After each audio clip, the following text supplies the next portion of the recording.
Hi friends, once again welcome back to T Blogs. It's me Tin Varghese from Vailikara. നമ്മുടെ മുംബൈയിലേക്ക് എന്ത് തരം വാർത്തയാണെങ്കിലും അത് ഏത് രീതിയിലുള്ളതാണെങ്കിലും അതെത്തിക്കുന്നതിൽ പ്രധാന പങ്ക് വഹിക്കുന്ന ഒരുപാട് മാധ്യമങ്ങളുണ്ട് നമ്മുടെ മലയാളത്തിൽ തന്നെ. അത് സോഷ്യൽ മീഡിയയിലും ഉണ്ട്. അതോടൊപ്പം തന്നെ നമ്മുടെ ഇപ്പം കേബിൾ ടി വിയിലുണ്ട്. ഒരുപാട് ചാനലുകളിലുണ്ട്. അത് ചില പാർട്ടികളുടെ ബേസ് ആയിട്ടുള്ള ചാനലുണ്ട്, അല്ലാതെ ഇൻഡിപെൻഡന്റ് ആയിട്ടുള്ള ചാനലുകളുണ്ട്. ഇപ്പം മലയാളത്തിൽ തന്നെ എടുത്ത് നോക്കുവാണെങ്കിൽ I think India India vision ആണ് ആദ്യമായിട്ട് ഒരു വാർത്താ ചാനൽ എന്ന ലേബലിൽ വരുന്നത്. പിന്നീട് മലയാള മനോരമ, പിന്നെ മാതൃഭൂമി, പിന്നെ റിപ്പോർട്ടർ അടക്കമുള്ള ഒരുപാട് ചാനലുകളുണ്ട്.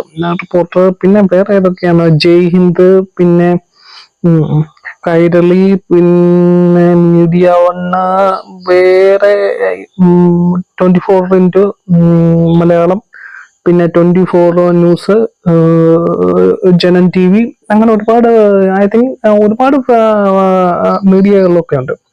പിന്നെ ഞാൻ ഇവിടെ പറയാൻ വന്ന കാര്യം അതൊന്നുമല്ല, നിങ്ങൾക്ക് എല്ലാവരും പറഞ്ഞ സംഭവമാണ്. ഈ ദിവസം നമ്മുടെ ഗോവിന്ദച്ചാമി അദ്ദേഹമാണെങ്കിൽ വെളി ചാടി, അല്ല ജയിലിൽ ചാടി സംഭവം, അതേക്കുറിച്ചൊന്നല്ല ഞാൻ പറയാൻ വന്നത്. ഇപ്പൊ ഒരു വാർത്ത ഈ വാർത്ത എല്ലാ ചാനലുകളും വളരെ ഇമ്പോർട്ടന്റ് ആയിട്ട് ആ ദിവസം ലൈവായിട്ട് കൊടുത്തു. പക്ഷെ രസകരമായിട്ടുള്ള കാര്യം എന്താന്ന് പറഞ്ഞു, ഞാൻ ഇങ്ങനെ സ്ക്രോൾ ചെയ്ത് കണ്ടുകൊണ്ടിരിക്കുകയായിരുന്നു. ഗോവിന്ദചാമിയെ പിടിക്കുന്നത് ആദ്യമായിട്ട് ആ വിഷ്വൽ വന്നത് മാതൃഭൂമിയിലാണ്. പിന്നെ ഈ ഗോവിന്ദചാമിയുടെ അപ്ഡേറ്റ് ഇങ്ങനെ നോക്കിക്കൊണ്ടിരിക്കുമ്പോൾ ഒരേ ഒരു ചാനൽ മാത്രം, അത് വേറൊന്നുമല്ല, ജനം ടി വി എന്ന് പറയുന്ന ചാനലിൽ മാത്രം ചാർലി തോമസ് അങ്ങനെ എങ്ങാണ്ടാണ് പേര്. ഞാൻ കണ്ടത് ഇവിടെ വെക്കാം. ഈ ചാർലി തോമസ് എന്നുള്ളത് അവളുടെ ഒഫീഷ്യലായിട്ടുള്ള യൂട്യൂബ് ചാനലിലും അവളുടെ ഒഫീഷ്യലായിട്ടുള്ള എല്ലായിടത്തും അവരങ്ങനെ പറഞ്ഞിരിക്കുന്നത്, ചാർലി തോമസ്. ഞാൻ അപ്പോഴാണ് ആലോചിക്കുന്നത്, ഈ ഗോവിന്ദചാമിക്ക് ചാർലി തോമസ് എന്ന് പറയുന്ന ഒരു പേരുണ്ടോ? അല്ലെങ്കിൽ ഇൻ കേസ് അങ്ങനെ ഗോവിന്ദചാമിക്ക് അങ്ങനെ ഒരു പേരുണ്ടെങ്കിൽ തന്നെ അദ്ദേഹം എന്ന് പറയാൻ പറ്റില്ല. ആ മോനെ ഇത്രയും ക്രൂരകൃത്യം ചെയ്ത ഒരു വ്യക്തി ചാർലി തോമസ് എന്ന് പറഞ്ഞാൽ കേരളത്തിലുള്ള ബഹുഭൂരിപക്ഷം ഒന്നല്ല, ഈ ജനൻ ടി വിക്കാർ ഒഴിച്ചിട്ട് ബാക്കിയുള്ള ആരും അറിയാൻ പോകുന്നില്ല. ഇപ്പൊ ഗോവിന്ദചാമി എന്ന് പറഞ്ഞാൽ മാത്രമേ അറിയാൻ പറ്റത്തുള്ളൂ. ഇതിൽ തന്നെ നമുക്ക് ശ്രദ്ധിച്ച് നോക്കിയാൽ അറിയാം. ഇപ്പൊ പല പാർട്ടികളായിക്കോട്ടെ, പല പാർട്ടി ബേസിലായിട്ടുള്ള, ഇപ്പം നമുക്ക് എല്ലാവർക്കും അറിയാൻ കമ്മ്യൂണിസ്റ്റിന്റെ ആണ് കൈരളി, പിന്നെ അതുപോലെ തന്നെ കോൺഗ്രസിന്റെ ആണ് ജയ് ഹിന്ദ്, പിന്നെ അതോടൊപ്പം തന്നെ BJPയുടെ ആണ് ഈ പറഞ്ഞ പോലെ ജനൻ ടി വി. ഓക്കെ, ഇപ്പൊ പല പാർട്ടി ബേസ് ആയിട്ട് മാത്രമുള്ള ഇതൊക്കെ ഉണ്ടെങ്കിലും, പക്ഷെ എന്നിരുന്നാലും നല്ല രീതിയിൽ എന്തെങ്കിലും ഒരു ന്യൂസ് ഒക്കെ വരുവാണെങ്കിൽ നല്ല രീതിയിൽ എല്ലാ ചാനലുകളും ന്യൂസ് ഒക്കെ കൊടുക്കുന്നതാണ്. നല്ല ആള് പെട്ടെന്നുള്ള രീതിയിൽ ആൾക്ക് അവളുടേതായിട്ടുള്ള രീതിയിൽ അറിയപ്പെടുന്ന രീതിയിൽ ന്യൂസ് കൊടുക്കും. ഇപ്പം നമ്മൾ അതേസമയം നേരെ വിപരീതമാണ്, ഇച്ചിരി കൂടെ ഹൈ ഡോസ് കൂടിയതാന്ന് പറഞ്ഞാലും ഇച്ചിരി കൂടെ നമുക്ക് വിശ്വസിക്കാനാവാത്തതിനും അപ്പുറത്താണ് ഈ ജനൻ ടി വി എന്ന് പറയുന്ന ചാനൽ. ആദ്യ കാലഘട്ടങ്ങളിൽ അവര് അത്രത്തോളം ഉണ്ടോ എന്ന് ചോദിച്ചാൽ ഒരുപക്ഷെ നിങ്ങൾക്ക് ഓർമ്മയുണ്ടോ ഇല്ലയോന്ന് അറിയത്തില്ല. സലീം കുമാറിന്റെ ഒരു ഇഷ്യൂ, സലീം കുമാറിന്റെ അല്ല, നമ്മുടെ തൊപ്പി വെച്ച ഏതോ ഒരു കോളേജിലോ എങ്ങാണ്ട്, അന്ന് ജനൻ ടി വി ഇത്രത്തോളം വളർന്നിട്ടില്ല.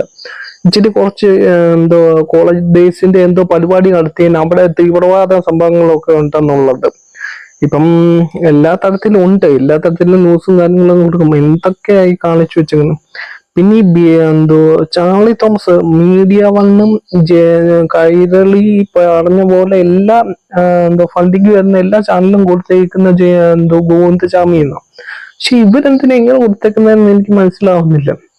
പിന്നെ ഒന്ന് ചിന്തിച്ചു നോക്കുവാണെങ്കിൽ ഇതിന്റെ ഉത്തരം ആദ്യം തന്നെ ഉണ്ട്. അവരെ എന്താ പറയാ, കരിമാരി തേക്കുക എന്നല്ല, അതിനപ്പുറത്തേക്കൊരു സംഭവം ഉണ്ട്. നമുക്ക് എന്ത് പറയണമെന്ന് അറിയത്തില്ല. ഈ കണ്ട ഈ അങ്ങനെ തന്നെ വേണം പറയാം. ഇങ്ങനെ എന്തിനു വേണ്ടി സംസാരിക്കുകയാണെങ്കിൽ എന്തിനാ ഈ പല മീഡിയാസ് ഒക്കെ ഇത് കണ്ടുകൊണ്ട് ഇരിക്കുന്നു, ഇവര് പറയുന്നതാണ് ശരി, ഇവര് പറയുന്ന ഈ അന്ധമായിട്ട് അങ്ങ് വിശ്വസിക്കുമല്ലോ. അങ്ങനെ പോവുകയാണെങ്കിൽ നമ്മുടെ സൊസൈറ്റിയെയാണ് അത് ബാധിക്കുന്നത്. അപ്പോൾ ഓക്കെ, സ്മീറ്റ് ഇൻവർഗീസ് from T blog signing out. ഇതൊക്കെയെന്ന് പറയുന്നത് വളരെ അപകടകരമായിട്ടുള്ള കാര്യങ്ങളാണ്.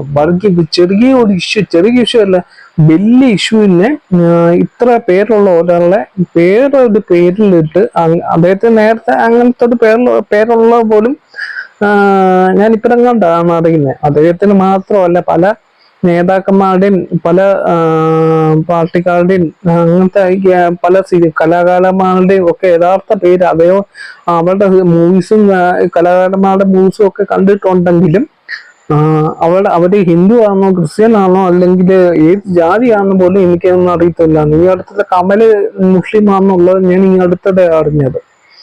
ഓക്കെ, ശ്രദ്ധിക്കണം എല്ലാ കാര്യങ്ങളും. ഈ കണക്കിന് പോവുകയാണെങ്കിൽ